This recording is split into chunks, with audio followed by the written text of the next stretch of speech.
Hello students, कैसे हैं आप सब लोग। उम्मीद करती हूँ सब अच्छे होंगे और स्वस्थ होंगे। मैं Meena Rana ICT virtual class में आपका स्वागत करती हूँ। स्टूडेंट्स, हम पढ़ रहे हैं क्लास 7th की हिंदी। तो जैसा कि आप जानते हैं, इससे पहले की जो हमारी क्लासेस हुई थी उसमें हमने संधि पढ़ी थी और संधि हम पढ़ चुके हैं। यहाँ पर हमने संधि के भेद किए और आगे जो है यहाँ पर कुछ और संधियाँ बची हुई हैं। लेकिन क्योंकि बीच में हमारा बहुत गैप रह गया है, इसलिए हम जो है इसको एक बार रिवाइज करेंगे ताकि आपका कंटिन्यूटी जो है बड़ी साथ साथ जो है आपके माइंड सेट रहे कि क्या हम पढ़ रहे थे और क्या क्या इसमें आ रहा है। तो देखिए, सब संधि का जो अर्थ है, संधि व्याकरण में संधि का दो या दो से अधिक जो अर्थ होता है वो दो या दो से अधिक ध्वनियों या वर्णों के परस्पर मेल से उत्पन्न जो परिवर्तन अर्थात विकार आ जाता है, उसी को हम क्या कहते हैं, संधि कहते हैं। अब जैसे यहाँ पर क्या लिखा हुआ है, रमा धन ईस, तो रमा धन ईस को मिला करके रमेश बन जाता है। और क्या वो नियम है, उनको हम आगे संधियों के भेद में पढ़ेंगे। लेकिन यहाँ पर आप देखिए, रमा का जो अंतिम वर्ण है वो माँ है, तो माँ में आ स्वर आया है, तो आ और धन ई। आपने करना क्या है, जब भी आप दो वर्णों को आपस में मिलाते हैं तो दो शब्दों को आप मिलाएंगे, लेकिन पहले शब्द के अंतिम वर्ण का और दूसरे शब्द के प्रथम वर्ण को आप आपस में जोड़ते हैं और उन दोनों वर्णों के जुड़ने से जो विकार आता है उसको हम संधि कहेंगे, जो परिवर्तन उसमें आ जाता है। अब उस परिवर्तन के अलग अलग नियम हैं, उनको हम आगे संधियों के जो भेद है उनमें पढ़ेंगे। लेकिन फिलहाल हमें ये चीजें देखनी है, उदाहरण समझना है कि जहां पर हम दो ध्वनियों या वर्णों के परस्पर मेल से जो उत्पन्न विकार या परिवर्तन आ जाता है उसे हम संधि कहते हैं। जैसे हमने यहाँ पर रमा धन ईज, इससे मिलकर आपका रमेश बना है, ठीक है ना।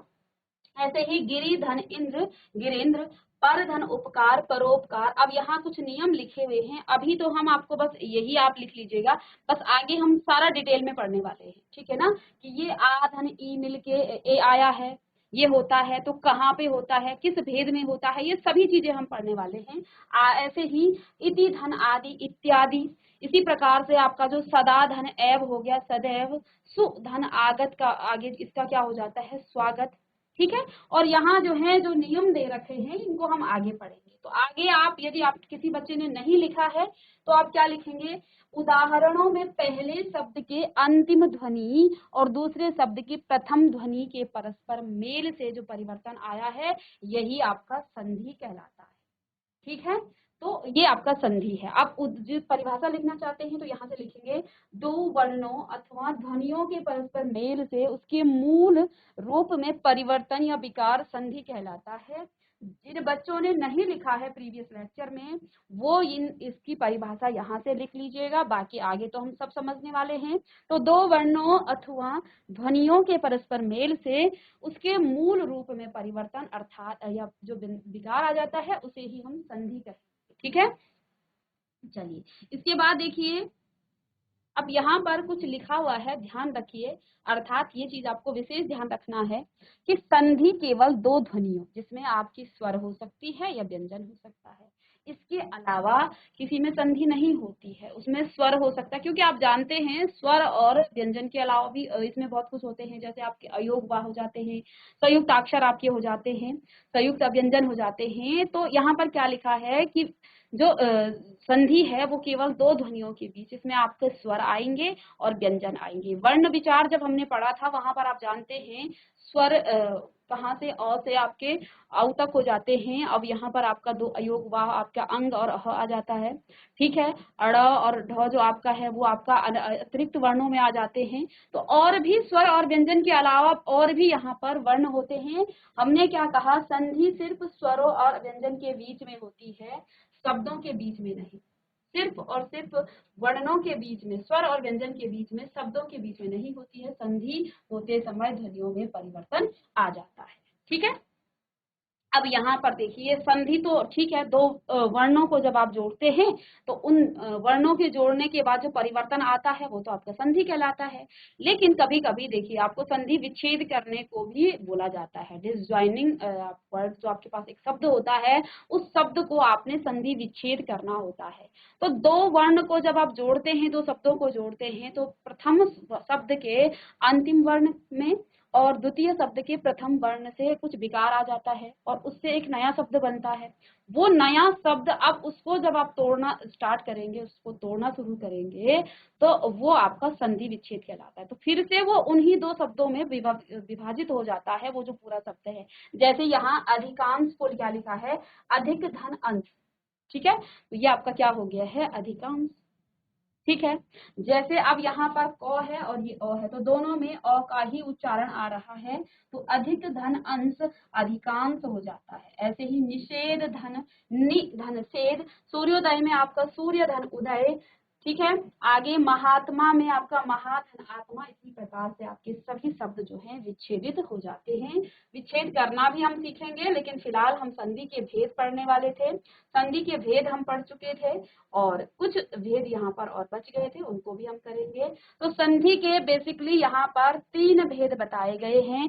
सबसे पहला जो भेद है वो है स्वर संधि, उसके बाद आपका क्या है, व्यंजन संधि, और फिर है आपका विसर्ग संधि। स्वर संधि, व्यंजन संधि और विसर्ग संधि, तीनों को सभी बच्चे लिख लेंगे। जिन बच्चों ने नहीं लिखा है, स्वर संधि, इसके बाद व्यंजन संधि और विसर्ग संधि, तीनों को लिख लीजिएगा जल्दी से, ठीक है। चलिए,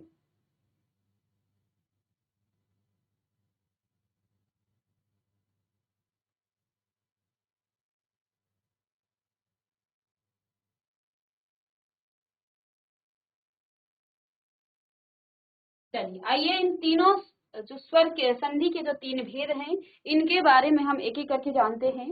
तो देखिए, सबसे पहला आपके पास जो संधि का भेद है वो है आपका स्वर संधि। इसके बारे में जानते हैं, दो स्वरों के परस्पर मेल से होने वाले परिवर्तन को हम स्वर संधि कहते हैं। अर्थात जहां पर दो स्वर क्या होते हैं, मिलते हैं, तो वहां हम क्या कहेंगे, ये आपका स्वर संधि में आ जाता है, ठीक है। तो यहाँ पर जो भी मेल होगा वो स्वरों के बीच में होगा, यहाँ पर व्यंजन नहीं आएगा, ठीक है। तो अब देखिए यहाँ पर, जैसे पर धन अधीन, तो इसका अंतिम वर्ण क्या है, र, और र में किसका उच्चारण आ रहा है, अ। अब आप सभी को आपको बताया था वर्ण विचार में कि जब आप क्या करते हैं, जैसे आपके पास र है ना, ये र जो वर्ण है या व्यंजन जो भी है, ये किस किस से मिलकर बना है, तो इस र को आप बनाते हैं कैसे, र धन अ। जो भी व्यंजन होता है वो हमेशा अ स्वर के, ठीक है, अ स्वर के मेल से बनता है। व्यंजन स्वतंत्र नहीं होते हैं, इन्हें किसी न किसी स्वर की मदद से क्या किया जाता है, उच्चारित किया जाता है। अब यहाँ पर जो आपका र स्वर है, र व्यंजन है, र व्यंजन में आपका अ स्वर आएगा और सभी व्यंजन आपके हलंत के साथ होते हैं। आप इसको स्वतंत्र रूप में उच्चारित नहीं कर सकते हैं, हमने वर्ण विचार में भी बहुत अच्छे से पढ़ लिया था। अब यहाँ पर जो आपका र व्यंजन है वो भी आपका इस हलंत के साथ र धन अ, अर्थात इस र में अ का उच्चारण आ रहा है। इसका मतलब अंतिम जो वर्ण है उसमें अ है, इसलिए हमने इस अ को जोड़ा और इसमें जो इसका प्रथम वर्ण है वो भी आपका क्या है, अ है। तो अ धन अ जोड़ करके आ बन जाता है। ये हम आगे पढ़ेंगे, लेकिन यहाँ पर मैं आपको इस तरह से बता रही हूँ। तो इसलिए अब पर, अब जो है आ बना, ये आ किसके साथ जुड़ेगा, इस रो के साथ। अब इसी रो के साथ यदि आप क्या कर दें, आ जोड़ दें, तो ये आपका क्या हो जाता है, रा हो जाता है। इसलिए पराधीन, इस र और अ को जोड़ने से क्या बना, आपका रा बना। इसलिए हमने इसका संधि विच्छेद सॉरी संधि करने के बाद, इन दोनों शब्दों की संधि करने के बाद यहाँ पर हमने क्या लिया, क्या एक नया शब्द क्या आ गया है, पराधीन, ठीक है। तो ऐसे ही और शब्द भी हैं। अब देखिए, स्वर संधि के भी यहाँ पर 5 भेद बताए गए हैं, ठीक है। स्वर संधि के भी 5 भेद बताए गए हैं। अब वो कौन कौन से 5 भेद हैं यहाँ पर हम देखेंगे। देखिए, एक एक करके इनको जानेंगे कि कौन कौन से वो 5 भेद हैं। पहला जो भेद है वो है आपका दीर्घ संधि, इसके बाद आपका गुण संधि, इसके बाद आपका आ जाता है वृद्धि संधि और यण संधि, और लास्ट है आपका अयादि संधि। जल्दी से नोट डाउन कर दीजिए। स्वर संधि, स्वर संधि के भी 5 भेद बताए गए हैं। कौन कौन से, दीर्घ संधि, गुण संधि, वृद्धि संधि, इसके बाद आपका यण संधि और अयादि संधि। इन पांचों भेदों को जल्दी से आप नोट डाउन कर लीजिएगा। इसी प्रकार से आप लिख सकते हैं, स्वर संधि लिखेंगे ऊपर और 5 यहाँ पर इस तरह से एरो बना करके 5 आप यहाँ पर इस प्रकार से लिख लेंगे, जैसे हमने यहाँ पर 3 भेद किए थे संधि के। तो स्वर संधि पहला था, इसके भी 5 भेद हुए हैं। पहला है यहाँ पर क्या, इसका दीर्घ संधि, दूसरा है गुण संधि, तीसरा वृद्धि संधि, ज्ञान संधि और अयादि संधि। सभी बच्चे नोट डाउन कर लीजिएगा। इसके बाद पहली जो संधि है इसको हम कहेंगे, इसके बारे में हम पढ़ेंगे। क्या कहा है, बड़े ध्यान से पढ़ना है। ह्रस्व या दीर्घ स्वर, ह्रस्व या दीर्घ स्वर अ, ए, उ, ओ के बाद अन्य ह्रस्व या दीर्घ स्वर आ जाए तो दोनों के मेल से दीर्घ स्वर आ जाता है। अब ये ह्रस्व और दीर्घ क्या होता है, ह्रस्व का मतलब छोटे से है, जैसे आप बोलते हैं ना अ, ए, और बड़ी ई और छोटी ई बोलते हैं, जो छोटा होता है उसे ह्रस्व कहा जाता है। ठीक है, अब ह्रस्व या दीर्घ क्यों कहा जाता है, हमने वर्ण में पढ़ा था। ह्रस्व जो छोटा होता है, जैसे कि हम ए, अ, ए और ओ कह रहे हैं, और दीर्घ क्यों कहा जाता है, इन देखिए उच्चारण का समय जो है दुगना हो जाता है। आ, इसके बाद आ जाता है ई। अब देखिए दोनों का उच्चारण सेम है, लेकिन उच्चारण का जो समय है वो दुगना हो जाता है, इसलिए इसको ह्रस्व कहा जाता है। अ, इ और उ को ह्रस्व कहा जाता है। आ, ई और उ को दीर्घ कहा जाता है।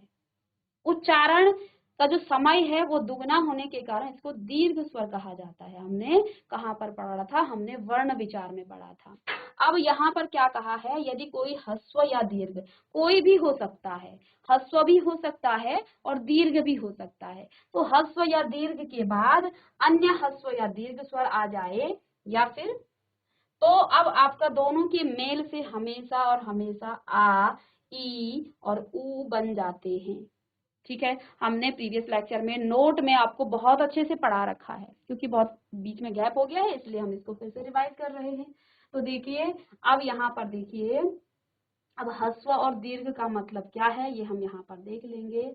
यहाँ पर क्या लिखा है, अ धन अ, ये भी ह्रस्व, ये भी ह्रस्व, दोनों ही ह्रस्व, चाहे ह्रस्व आए चाहे दीर्घ आए, हमेशा ही उनके मेल से दीर्घ स्वर बनता है। अ धन अ क्या बन जाता है, आ बन जाएगा, क्योंकि क्या है, ह्रस्व हो या दीर्घ हो, दोनों के मेल से हमेशा ही दीर्घ स्वर बन जाता है। अ धन आ तो क्या हो जाएगा, आ धन अ क्या हो जाएगा, आ। ऐसे ही आ धन आ आए तब भी आ ही हो जाता है। तो हमने और आ की बात की, ह्रस्व आए चाहे दीर्घ आए, हमेशा के केस में आ ही आ जाता है। अब देखिए यहाँ से कुछ शब्द देखते हैं, मत धन अनुसार, मत धन अनुसार। अब यदि आपको नहीं समझ में आ रहा है, इस त वर्ण संधि कहाँ पर होती है, इन दोनों वर्णों के बीच में। बाकी शब्दों को हमने नहीं छेड़ना है, बाकी शब्दों को हमने टच नहीं करना है। हमने प्रथम शब्द के अंतिम वर्ण को और द्वितीय शब्द के प्रथम वर्ण को हमने टच करना है, उसी के साथ हमने जो भी संधि करनी है यहीं पर होगा। अब जो तो वर्ण है ना, तो वर्ण जो है किस किस से मिलकर बना होता है, हमने आपको कई बार बताया, ये हमेशा एक हलंत के साथ धन, इसमें एक स्वर अ जुड़ा होता है, अर्थात इसमें कौन सा स्वर है, क्योंकि हमने क्या कहा, हमेशा स्वर, स्वर के यहाँ पर स्वर संधि है तो दो स्वरों के मेल से होगा। तो इस तो में कौन सा स्वर था, अ, और इसमें क्या है, पहला वर्ण अ है, अ स्वर है, तो अ धन अ, और हमने क्या पढ़ा, अ धन अ क्या हो जाता है, अ धन अ हो जाता है क्या, इसको मैं आगे मिटा दूं। चलिए, तो यहाँ पर क्या होगा, तो पहले था ही, इन दोनों अ को मिलाने से आपका आ बन जाता है, क्या बन जाता है, आ बन जाता है। अब देखो यहाँ पर क्या था कि इन दोनों को हमें जोड़ना है, इसको देखिए, ये तो हलंत के साथ था, ठीक है, ये तो आपका हलंत के साथ था, धन अ धन अ। अब इन दोनों को जोड़ेंगे, दोनों स्वरों को, पहले हमने स्वरों को जोड़ना है, दोनों स्वरों के मेल से आ बन गया। अब आप देखिए, इस तो के साथ हलंत है, इस हलंत को जब आप आ के साथ जोड़ेंगे तो ये आपके पास क्या बन जाएगा, ता, बस इतना हमने काम किया कहाँ पर, यहाँ पर। अब जो ये स्वर है ना, अब आपके पास क्या बच गया था यहाँ म, और इन दोनों के मेल से आपके पास क्या आ गया है, ता। तो अर्थात यहाँ पर आप क्या लिखेंगे, मता, और आगे आपको वो शब्द एज इट इज जैसे थे वैसे ही लिखना है। अब यहाँ पर आप देख पा रहे हैं मतानुसार, बस त में, इन दोनों में ही हमने यहाँ पर परिवर्तन किया है। ठीक है, तो देख पा रहे हैं आप मतानुसार, पहले वर्ण पर भी कोई परिवर्तन नहीं आया, इसके बाद जो पीछे के वर्ण थे वहां पर भी कोई परिवर्तन नहीं आया। परिवर्तन आया है तो प्रथम शब्द के अंतिम वर्ण में को जोड़ा, और द्वितीय शब्द के प्रथम वर्ण को जोड़ने के बाद क्या परिवर्तन आया, उससे आ गया है ता। तो जहां पर प्रथम स्वर का अंतिम वर्ण और द्वितीय शब्द के, प्रथम स्वर नहीं, प्रथम शब्द के, प्रथम शब्द के अंतिम वर्ण को और द्वितीय शब्द के प्रथम वर्ण की जगह पर हमने क्या लिख दिया, ता। बस इतना सा परिवर्तन था। ठीक है, अब आगे दूसरे उदाहरण में हम समझेंगे इसको। चलिए, अब जैसे गज धन आनन, अब हमने क्या कहा था कि आपको प्रथम शब्द के अंतिम वर्ण और द्वितीय शब्द के प्रथम वर्ण पर संधि करनी है, यहीं पर संधि होगी। अब संधि भी कहाँ पर, क्योंकि ये स्वर संधि है तो यहाँ पर दो स्वर मिलेंगे। अब यहाँ है जौ, क्या है, जौ। ठीक है, जौ, अब जौ को जोड़ना है किसके साथ, आ के साथ। अब जौ को भी किस कैसे मिलता है, कैसे बनता है जौ, जौ को भी तोड़ेंगे, जौ से आपने स्वर निकाल देना है। जब स्वर निकालेंगे तो जौ में हलंत आ जाएगा। अब इसमें क्योंकि अ स्वर था, अ धन आ, अब देखो यहाँ पर दोनों ही स्वर आ गए हैं। हमने अभी अभी पढ़ा अ धन आ भी आ होता है, ह्रस्व या दीर्घ के बाद कुछ भी आए, चाहे पहले ह्रस्व आए चाहे दीर्घ आए, हमेशा ही वो दीर्घ हो जाता है। अर्थात यहाँ पर भी आप हलंत के साथ ज धन आ जाएगा। अब इसके साथ जब ये जुड़ेगा तो ये जा हो जाएगा। अब इसमें आपने कोई परिवर्तन नहीं करना है, गौ लिखेंगे, उसके बाद इन दोनों की जगह पर आपने जा लिखना है। गजा और नन को ऐसे ही लिखेंगे, तो देखिए गजानन, तो जा का यहाँ पर विकार परिवर्तन आ गया है। ठीक है, समझ रहे हैं सभी, तो आप इसको लिख लीजिएगा। ऐसे ही एक और यहाँ पर उदाहरण से हम समझेंगे। चलिए मैं इसको रफ कर दूं, और इसके बाद चलिए अब यहाँ देखिए, सीमा, सीमा धन अंत, सीमा धन अंत।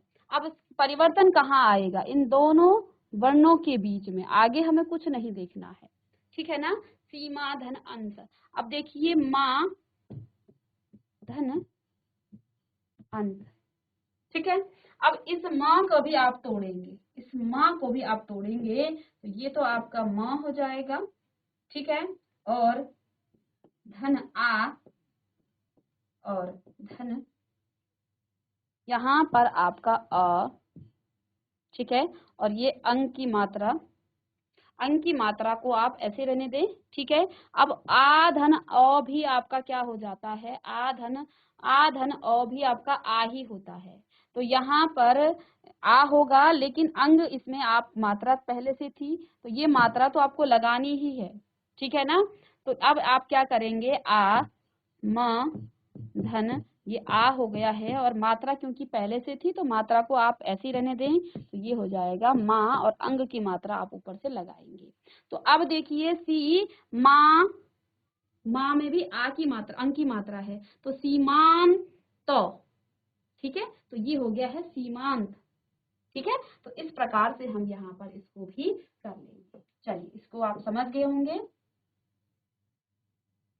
अब एक दो उदाहरण से आपको समझ चुके हैं, अब मैं आपको यहीं से समझा देती हूँ। देखिए, श्रद्धा और यहाँ पर आनंद है, तो धा में क्या है, आ है, इसमें आपका क्या है, आ है। ठीक है, और इसमें भी आ है, आ और आ मिलकर के क्या जुड़ बनता है, आपका फिर से आ बनता है। तो यहाँ फिर से ध में, अब इस धा को आप कैसे लिखेंगे, इस धा को आप लिखेंगे ध हलंत के साथ धन आ। और इस आ के साथ ये आ जुड़ेगा तो ये आपके पास क्या हो जाएगा, ये ध हलंत के साथ धन आ। तो फिर अब इसमें जोड़ेंगे तो ये फिर से आपका धा हो जाएगा, ठीक है ना। तो श्रद्धा, श्रद्धा नंद, ठीक है। तो ये आपका श्रद्धानंद हो गया। अब आगे के उदाहरणों को भी आप समझ लेंगे इसी प्रकार से, ठीक है। जैसे यहाँ पर देखिए परम धन अर्थ, तो म धन, म अर्थात इसमें अ है, अ धन अ आ, तो इसमें आ की मात्रा लग जाएगी, तो परमार्थ, ठीक है। ऐसे ही पर्वत, इसमें त है, तो यानी कि अ धन आ, फिर से आ, तो इसी पे लगेगी आ की मात्रा तो पर, क्योंकि यहाँ पर ये व्यंजन है, ठीक है, ये तो स्वर था, तो इस व्यंजन में लगेगा तो ये हो जाएगा पर्वतारोही। ऐसे ही सेवा धन अर्थ, तो हो जाएगा सेवा, वा आ धन आ ओ, तो आ धन ओ भी आ हो जाता है, अर्थात सेवार्थ।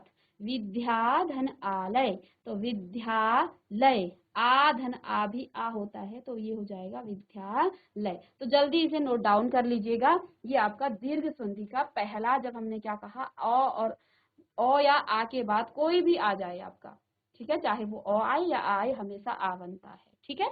चलिए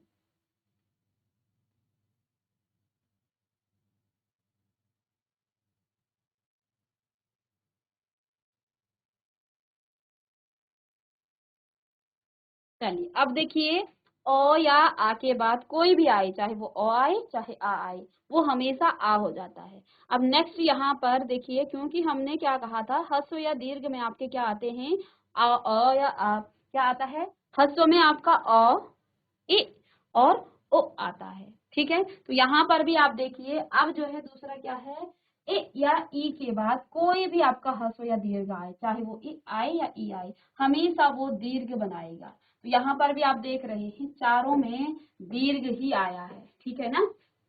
तो ये हमने प्रीवियस लेक्चर में किया था, तो इसको आप अब यहाँ देखिए, ए धन ई बराबर ई, ऐसे ही ए धन ई बराबर ई, ई धन ई बराबर ई, ठीक है। इन नियमों को आप जरूर लिख लीजिएगा। ई धन ई बराबर ई, यानी कि छोटी ई और बड़ी ई दोनों को जब आप जोड़ेंगे हमेशा बड़ी ई आता है, बस इतना ध्यान रखना है।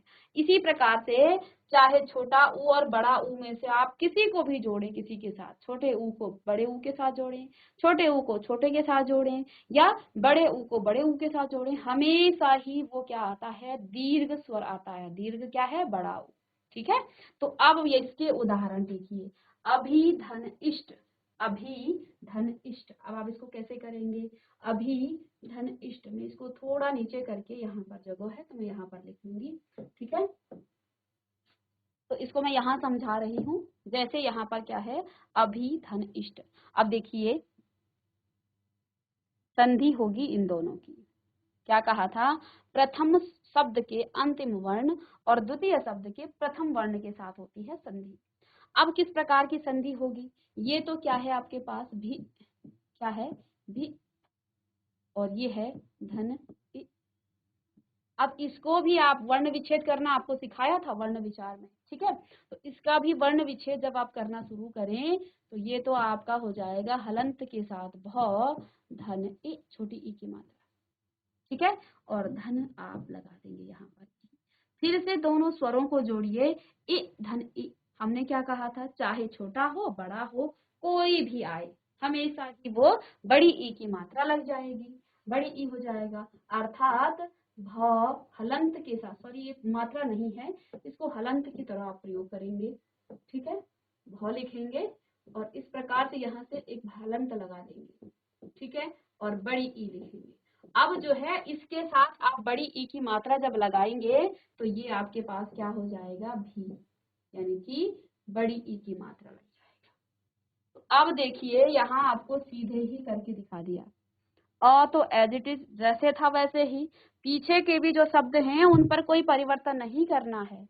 परिवर्तन या विकार सिर्फ प्रथम शब्द के अंतिम वर्ण और द्वितीय शब्द के प्रथम वर्ण के साथ होता है। तो यहाँ पर इन दोनों को जोड़ने से आपको बड़ी भाव में बड़ी ई की मात्रा किस प्रकार से लगी, जैसे हमने यहाँ पर किया है, ठीक है, तो इसको आप लिखना चाहें तो लिख सकते हैं। इसके लिए आप लिखेंगे अभी धन इष्ट, और नीचे से आप इस प्रकार से कीजिएगा और यहाँ पर लिख लीजिएगा अलग से, ताकि आपको समझ में आ जाए। ठीक है, चलिए।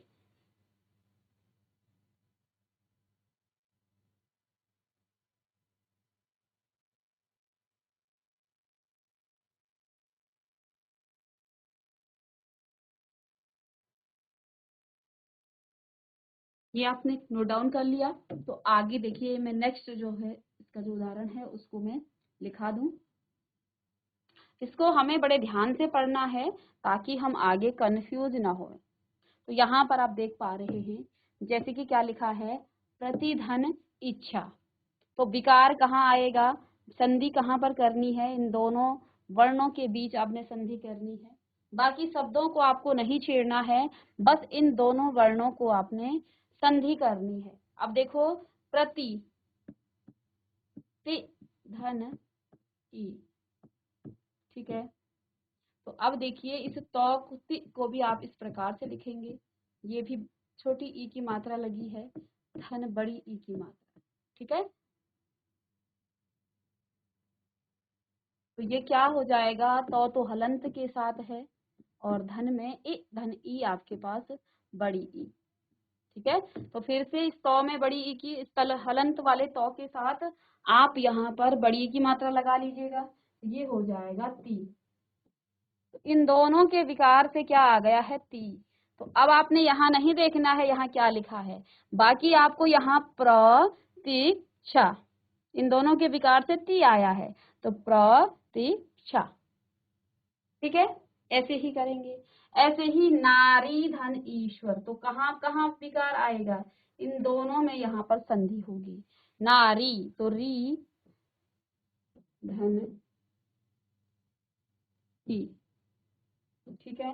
तो इस र को र धन बड़ी ई की मात्रा और धन बड़ी ई की मात्रा, तो क्या हो जाएगा, र में आप क्या लगा देंगे, बड़ी ई, धन बड़ी ई भी आपके पास बड़ी ई हो जाता है, और इन दोनों को जोड़ने के बाद आपके पास आ जाएगा बड़ी री, अर्थात यहाँ पर री, तो नारीश्वर।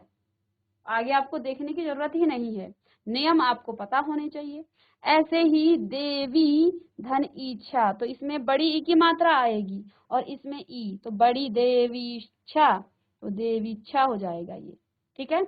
ऐसे ही यहाँ भी हम करें तो रवि धन इंद्र, छोटी ई की मात्रा बड़ी, छोटी ई की मात्रा तो बड़ी ई की मात्रा, तो व में बड़ी ई की मात्रा और अंक की मात्रा तो पहले से ही है, तो रविंद्र, ठीक है। आगे मुनि, छोटी ई की मात्रा धन ई, तो छोटी ई और बड़ी ई, बड़ी ई की मात्रा किस पर लगेगा, नी पे, तो मुनीश्वर, तो क्या हो जाएगा, मुनीश्वर। योगी धन ईश्वर, तो योगीश्वर। सती धन इच्छा, तो सतीच्छा, तो ये जो है आपके ई पर जो आपकी मात्राएं हैं वो यहाँ पर आ गई हैं, इसको आप जल्दी लिख लीजिएगा।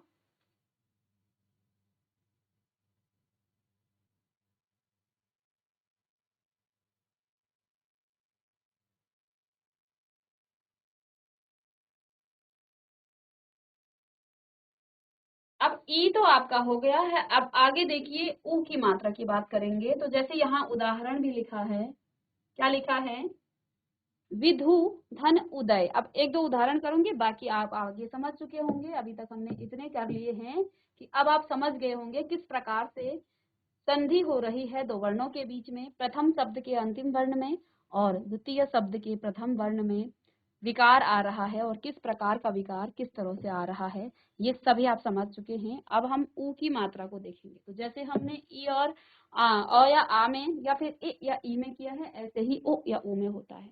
तो अब छोटा आए बड़ा आए ऊ, हमेशा ही बड़ा ऊ आएगा, ठीक है। तो बहुत इजी है ये, तो बस आपको समझना है। विधु धन उदय, अब विकार कहाँ, संधि कहाँ होनी है, इन दोनों वर्णों के बीच में, ठीक है। विधु धू और ऊ में, अब मैं यहाँ लिखूं धू, इसके लिए सबसे पहले आपको वर्ण विच्छेद करना आना चाहिए। इस वर्ण को कैसे विच्छेद करेंगे, ये ध हलंत के साथ धन, ओ की मात्रा लगी है, छोटी ऊ की मात्रा, और यहाँ भी ऊ की मात्रा लगी है। फिर से दो स्वरों का मेल होगा तो ध धन बड़ी ऊ, अर्थात इसको भी आप जोड़ेंगे तो ये हो जाएगा धू। ठीक है, ये हलंत है और ये मात्रा है, दोनों में अंतर है।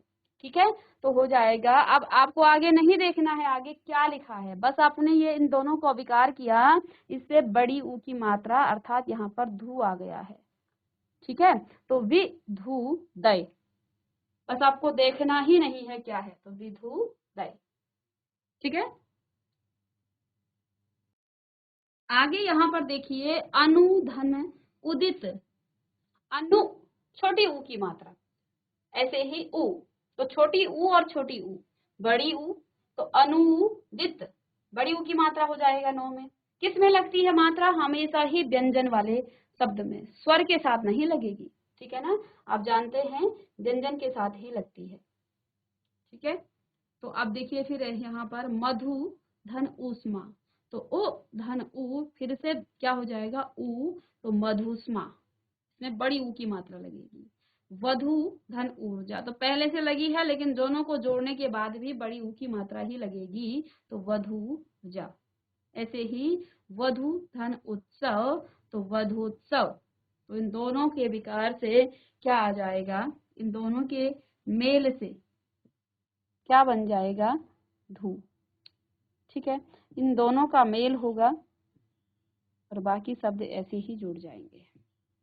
इन दोनों का यहाँ पर भी मेल होगा, बाकी शब्द ऐसे ही जुड़ जाए। ठीक है,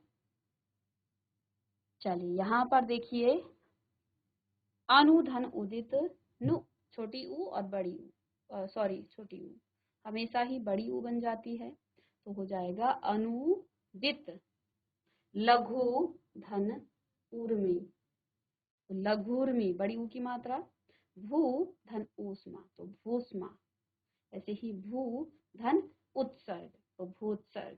ठीक है, तो अब जो है हमने यहाँ पर स्वर संधि को पढ़ लिया है। स्वर संधि का पहला जो था जिसमें हमने क्या कहा, दीर्घ संधि, नाम से ही क्या कहा गया है, दीर्घ संधि। तो ह्रस्व या दीर्घ है ना के बाद कोई भी ह्रस्व या दीर्घ आए तो हमेशा वो दीर्घ स्वर देता है, इसीलिए इसका नाम भी दीर्घ स्वर पड़ा है। तो नाम से ही पता चल रहा है, और यदि हमें नाम से उसके अर्थ आता है तो फिर हम कभी भी कंफ्यूज नहीं होंगे कि दीर्घ संधि जो है क्या होती है। तो यहाँ हमने पहली जो संधि थी वो दीर्घ संधि पढ़ी। अब आगे देखिए दूसरा है यहाँ पर गुण संधि, दूसरा है गुण संधि। चलिए, तो गुण संधि की आप परिभाषा लिख लेंगे सभी बच्चे, हेडिंग डालेंगे गुण संधि और गुण संधि की परिभाषा लिखेंगे कि यदि अ या आ के बाद ए या ई, ओ या उ अथवा री आ जाए तो दोनों के स्थान पर क्रमशः, अर्थात अ या आ के बाद क्या आ जाए, ए या ई, यदि ए या ई आए तो क्रमशः का मतलब अ या आ के बाद यदि ए या ई आए तो आपके पास ए आ जाता है, यदि ओ या उ आए तो आपके पास ओ आ जाता है, और री आए तो अर हो जाता है। ठीक है, नियमों को जरूर लिख लीजिएगा क्योंकि आपको जहां भी कंफ्यूज होगा आप नियम देखेंगे तो आपको फिर से वो रिकॉल हो जाएगा और फिर आप इसको आसानी से कर पाएंगे। ठीक है, तो इसके जो आगे उदाहरण हैं उनको हम कल की क्लास में करेंगे। आज की क्लास में हमने संधि क्या होती है, संधि के कितने भेद हैं और स्वर संधि क्या होती है, साथ ही साथ स्वर संधि के भेद पढ़े जिसमें आपके 5 भेद थे। पहला भेद आपका दीर्घ संधि है, दीर्घ संधि के बारे में हमने डिटेल में पढ़ लिया है।